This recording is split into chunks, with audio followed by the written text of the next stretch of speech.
They want me to do.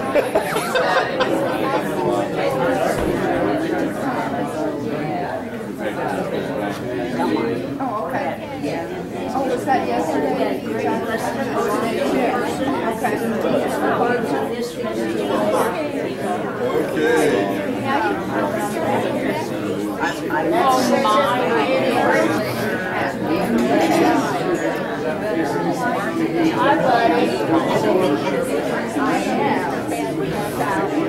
Well, welcome. Good morning. I think we're ready to go. I don't know. They got so many things that I'm trying to do here. I got to remember everything I have to do. Then I got to remember what I'm supposed to say. All right. The Samaritan ministry bag. I'll pass this around for. You all know what this is for. Okay. Now. Whoops. See, I did that right away. Sorry, you people listening. You're not listening. All right. We want to take a look at the book of Revelation in this class. And the reason that we want to look at Revelation is because I think of all the books in the Bible, Jesus is presented in the book of Revelation more than any other book in the Bible. It's interesting because Martin Luther said that he didn't think the book of Revelation was inspired. And so, although he included it in his Bible, he put it at the very end and said, this is one of the books I don't think you ought to bother to read because Jesus is never mentioned. Well, I agree with Luther on a lot of things, but I don't agree with him on that because I think Jesus is in this book, and I think it has tremendous meaning to us today. It has tremendous meaning to us today because we face a lot of the same situations that they were facing at that time. And John gives them a solution to that. Now this book is different than any other book you're going to find in the New Testament. It's similar to books in the Old Testament, but it's a type of literature that we call apocalyptic. Now I know that we've seen movies, maybe you've seen, I haven't. I don't go to movies like this. I don't go to movies with zombies and stuff going around, okay? But some people do. All right. So maybe you've seen movies like Apocalypse Now, where it's always the end of the world. And so when I say that a book is apocalyptic, you may think, so it's talking about the end of the world. I can tell you that is not the way that it's used in the book of Revelation. In fact, it's not the way that it's used in Old Testament books that are apocalyptic. In fact, that's really not what the genre of apocalyptic literature means. What it really means is we've got to view the world from a different point of view. And if we see it from a different point of view, then we'll understand things better. You see, how do we normally view the world? Oh, I've got to stand in front of this thing. Okay. Oh. Do what? We're really only going to keep the audio. We know the video. I'm going to talk about this in a minute. Okay. Don't go beyond your stand over there. Okay. Don't go beyond my stand.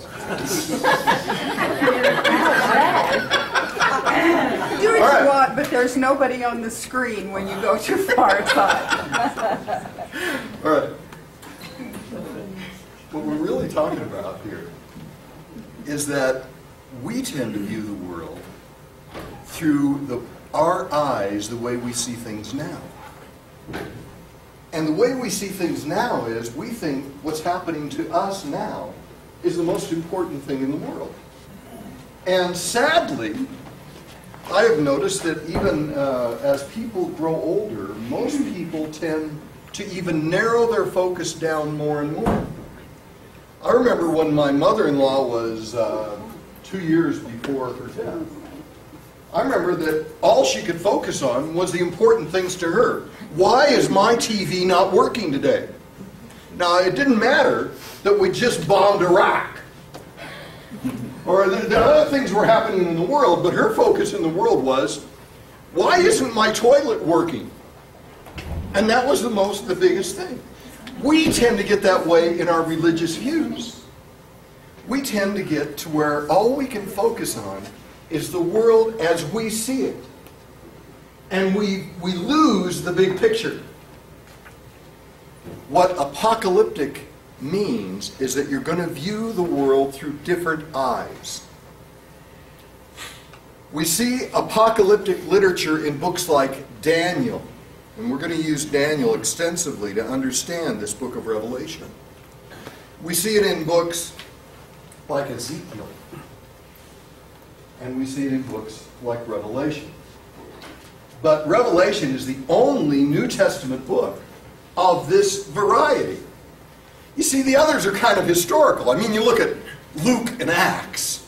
That's really telling you what was happening at that time. Revelation is not trying to tell you what's happening at this time. It's trying to tell you a different way of viewing the world so you can understand it. Because for me, what does religion do in my life? It helps me understand the world. See, that's why I need a religious understanding, because otherwise I see the world in my daily existence. And I begin to believe that the most important thing is my job, or my house, or the money that I'm making, or the friends that I have, or my children. What this book is going to say is there are other things that are more important. Well, those may be important. There are other things that are more important. Now, we get in trouble when we look at this book, as we get in trouble when we read most of the Bible. Because you see, we believe that the Bible is written to us. False. I can think of no book in the Bible that is written to me. There's no book in the Bible addressed to me. Right? Maybe addressed to the church in Thessalonica. Maybe addressed to the Ephesians. It may be addressed to David. But it's not addressed to me. So you see, I'm picking up a letter that's to somebody else. Now, unless I understand who those people are, I can't possibly understand the letter. Yeah, if somebody picked up a letter that I wrote to Georgia 30 years ago, whoo, I'm in for a treat.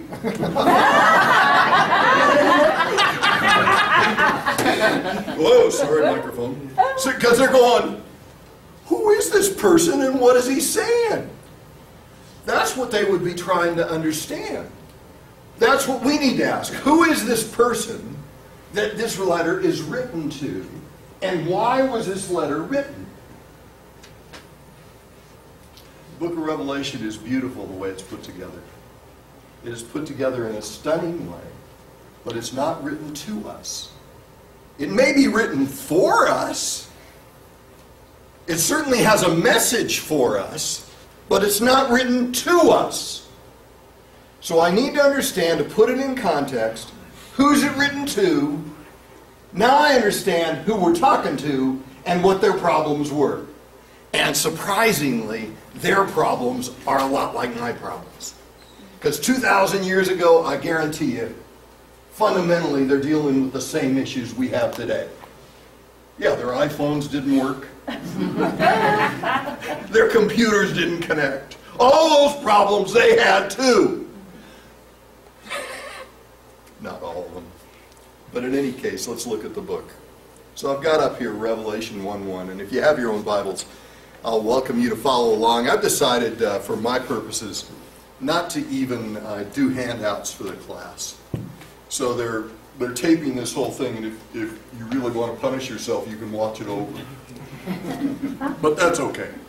Some of you are watching it over because I taught this class in my home church, and for those of you here for double punishment, I commend you.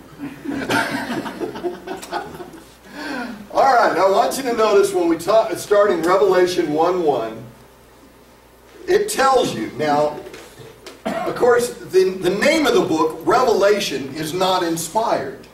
That was put on there later.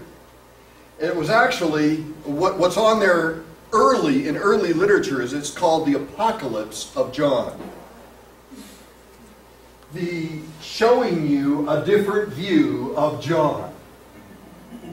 But we translate that word to revelation. So he's saying this is a revelation, and he's telling you where it's from. John's not claiming it's from himself. He's saying, I've got a different view of the world, and it came to me from Jesus Christ. And I want you to notice this, where it says, what must happen soon. Okay. I want to keep track of that for a minute. His servant John, who was told everything he saw, it's the truth that Jesus told him, it's the message from God. What's the point of those first two verses? God told me this, okay? It isn't something I dreamt up. This is something God gave to me. So this is not John's viewpoint. It's saying, I got this from God himself. Great blessings belong to the person who reads the words of this message from God, and to those who hear this message and do what is written in it. There is not much time left. Must happen soon. There is not much time left. Wow. From John, now hear it, to the 7 churches in the province of Asia. Now, 7. Wow, 7's a great number. Here's the first mistake when we read the Bible. We think numbers mean numbers. You know why? It's our wisdom. We are hung up on numbers. You know that? We really are. When you see a number, when somebody says, you know, how many days in the week are there? You say, 7. The real question is, why are there 7 days in a week? Right? Why didn't they make a week 8 days? Or 10 days? I would have preferred 10 days, because then I could easily divide the year up. Make more sense. You'd say, well, there's 365 days in a year. Well, that isn't divisible by 7, is it? Wouldn't it be nice if we took 365 and divided it by some number? I don't think there is a number, because 365, now it's not prime. But we could find some number that would work, maybe 5. Make 5 days in a week, and then it would be much more simple, wouldn't it? Sorry, that isn't the way it works. You wouldn't get a day off. Yeah, the weekend would be gone. I got to tell you that 7 is a significant number in this book. And you say, what is 7 about? Well, the number 7, by the way, is used 336 times in the Bible. Of those 336 times, 55 of them appear in the book of Revelation. Now, in 22 chapters, if you use the number 7 55 times, there may be some significance to that. That's what we got to figure out next.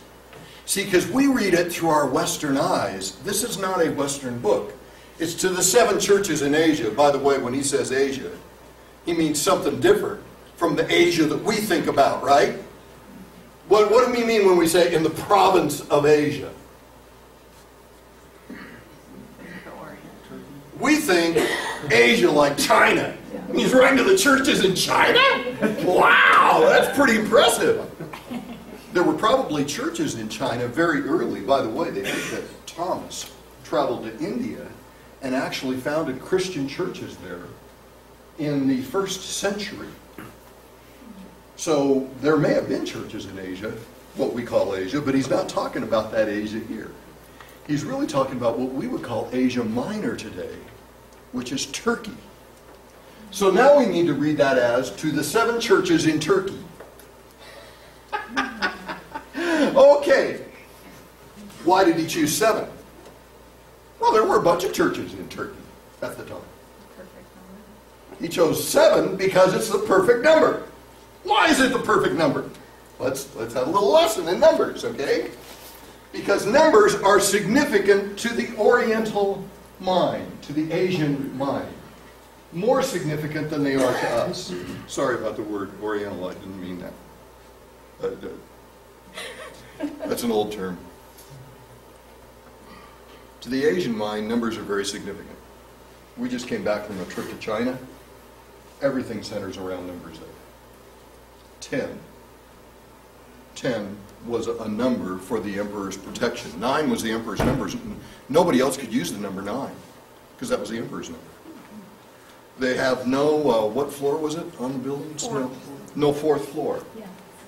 The elevators go from 3 to 5 because 4 is a very unlucky number. Nobody would stay on the 4th floor, even today, in their hotels. We have a few remnants of that in our society, don't we? But not much. All right, here's how you get to 7. The number 7 is going to mean complete. So instead of thinking 7 when you read this, read complete. From John to the complete church in Turkey. To the whole church in Turkey. That's all it's saying. Has nothing to do with a number. Has everything to do with the meaning of the number. Now I should tell you how you arrive at 7. Do you want to know that, or do you want me to save that for later? Do it. Later? Yeah, you want some anticipation? Do it? Do it. Do it! Okay, we'll do it. Now, 4 is the number for the world in Asian thinking. How do you know this? How many corners are there to the world? There are 4 corners in the world. That's the way the Bible speaks of it. That's why people, for a long time, when they were talking to prove that the earth was flat, they would say, well, the earth has 4 corners. See, they were misinterpreting the word 4. They thought it meant a number. It didn't mean a number. It means to the complete world. How many directions do we have today? 4. There's 4 directions because that's the complete earth. Go north, south, east, west. That covers everything, right? 4 is the complete number in a worldly sense. Earthly completeness. World complete. The number 3 is spiritual. Complete. Spiritually complete is 3. Now, where do we get that? Well, we get that from the idea of the Trinity because it's mentioned the Father, the Son, and the Holy Spirit. We're also going to get that in Revelation when we never describe God as holy God. He's always holy, holy, holy is the Lord God Almighty. We always put 3 in front of it because 3 is spiritual completeness. Now, if I want worldly complete with spiritually complete, what do I get? 7. That's because I chose to add them together. That's how they did that. But if I put worldly completeness on spiritual completeness, I could take 3 times 4 and get 12. So 12 is also going to be a significant number. 12 means God's completeness on earth. So how many tribes did you have in Israel? 12. How many apostles did you have to have? 12. It's because 12 was an important, significant number to them. Did you ever wonder in the New Testament why when Judas left, they had to appoint another apostle? Why didn't they just say, 11 sounds good to me? Because it's not complete. You had to have 12, period. Now, did you ever really count the tribes of Israel? You know, they're listed in a lot of places in the Old Testament. Do you realize all the listings are different? Depending on who you want to include in the 12? There's always 12, but they come up with different tribe listings. Especially when you get to Joseph. Because Joseph is often not listed as his own tribe. Instead, they list his two sons, Ephraim and Manasseh, and they drop out Levi. So you still come up with 12 because you have to have 12 tribes because it's God's completeness on earth. So God's complete people on earth were represented by 12 tribes in the Old Testament. And they're represented by 12 apostles in the New Testament. Because 12 is spiritual and worldly completeness put on top of each other. So what we have to realize is, whenever you see a number reading the book of Revelation, don't think number. So when you see a number like 144, you don't think 144, do you? No, you think 12 times 12. And we're going to come up with how to interpret that, right? When you see a number like 1,000, you don't think 1,000. You think 10 to the third. Man's number to a spiritual power. And when you see 144,000, you're going to come up with a whole different thing, aren't you? Because we don't care what the number means. The number isn't what we're talking about. It's the meaning of the number. So I'm very concerned by the meanings of the numbers, but that's just because you stopped me here at Revelation 1:4, but I need to go on or I'm going to run out of time. You asked me to do that.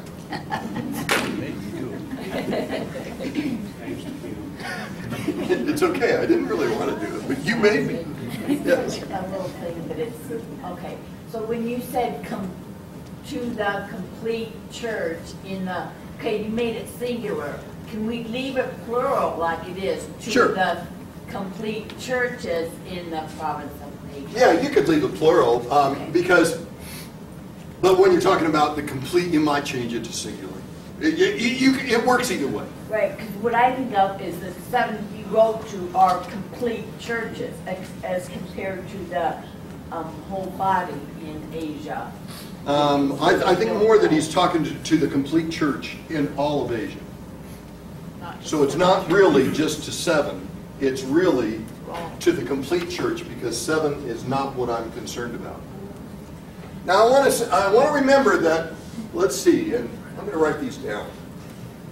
In Revelation 1:1, he said this must happen soon. In Revelation 1:3, he said there is not much time left.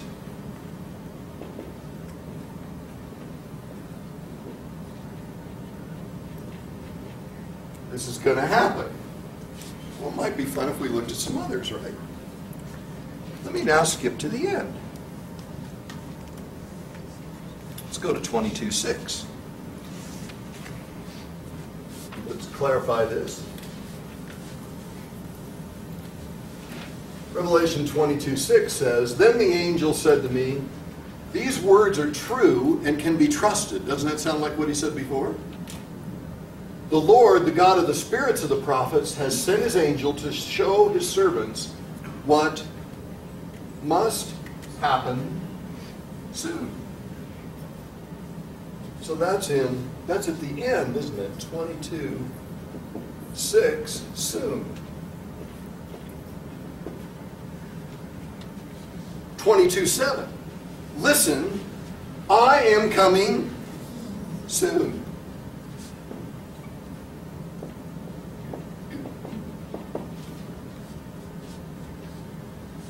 Great blessings belong to the one who obeys the words of the prophecy of the book. I am John. I am the one who heard and saw these things. At the end, he's telling you the same thing he told you at the beginning, isn't he? He's kind of put bookends up there for us.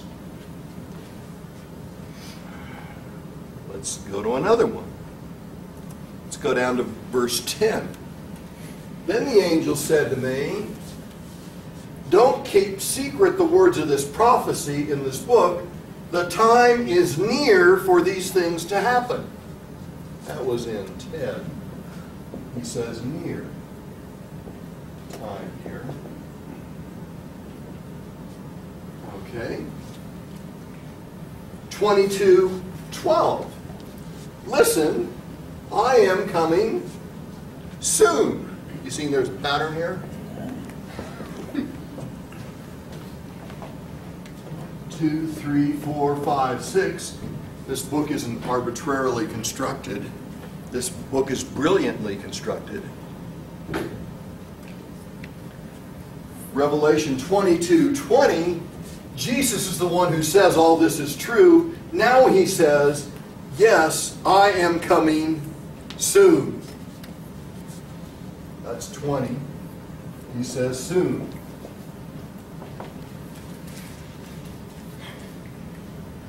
Okay, I put them up here so you can see it, right?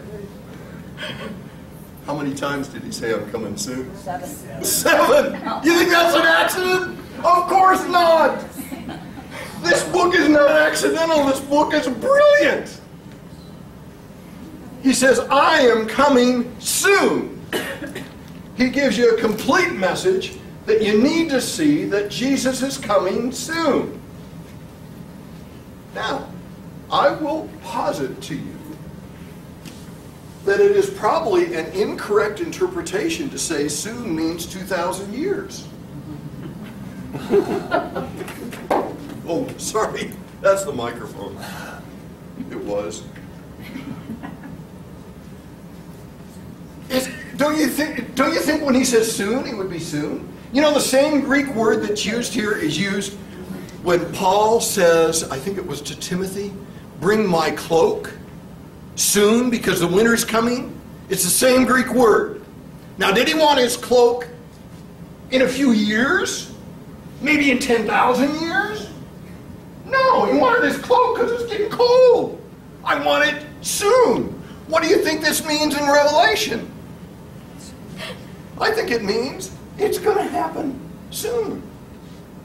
So I would tell you that I think any interpretation of this book that says it takes 2,000 years to happen is wrong. I think people have missed the point. If they think we have to wait 2,000 years for God to show his power, I think Jesus is coming soon. And that soon was in their reference point. And I think that meant within a few years even, a short time for them, they were going to see Jesus. Now, that takes away a lot of interpretations of the book, doesn't it? Most people, you know how they want to interpret the book of Revelation? They want to say, you know, this is going to happen 2 years from now, and then they put some political agenda on it. I think all those interpretations are wrong. I think they're wrong because the book itself tells us 7 times. Soon. It's going to happen soon. You're going to see this soon. It's going to happen in your life. No, wait a minute. Wait. I'm confused. I'm not saying that that's wrong or right. I don't know. I'm listening. But that soon reference is from God's perspective. So it can be in a year, it can be in a millennium or whatever that word is. Millennium. Indeed. Yes. And that is a way that people tend to take this and use it. However, remember that it's not written to us, it's written to the people of that time period. And what they're facing right now is they're facing 2 things. We're going to see this in the letters to the churches. One thing that we're going to see in the letters to the churches they're facing is there is some persecution going on in the empire. And in fact, in 58 AD, over 600 Christians were executed for their faith by Nero, because he accused them, which he knew was wrong, but he accused them of burning the city of Rome. And he brought over 600 Christians, as many as he could find in Rome. Well, there were about 1,800 Christians in Rome at the time, but he rounded up 600 of them, and he executed them by crucifying them after torturing them in the Colosseum. Now, they had to stand up for their faith. And he asked them, are you a Christian? If they'd say no, they wouldn't be executed. And if they said yes, they were executed. And over 600 said yes. So one thing is, the Christians at that time were facing persecution. And if I'm facing persecution, the thing I'd like to know is, how long is this going to go on?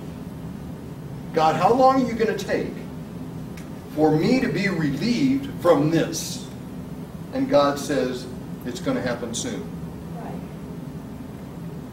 So The second thing they're facing is some of them have become so reasoning in their faith that they can explain their faith away and accept some of the gods of the Romans along with Jesus. And for those people, God is saying, I'm going to come soon. You're going to face a problem. Because I'm not going to tolerate this forever. So I think to them the message comes quickly. Now, but keep in mind that that is a possible way to look at things. I just don't like that way. Because I don't think it makes sense to me. The next thing I want to show you is how the book is put together. The book begins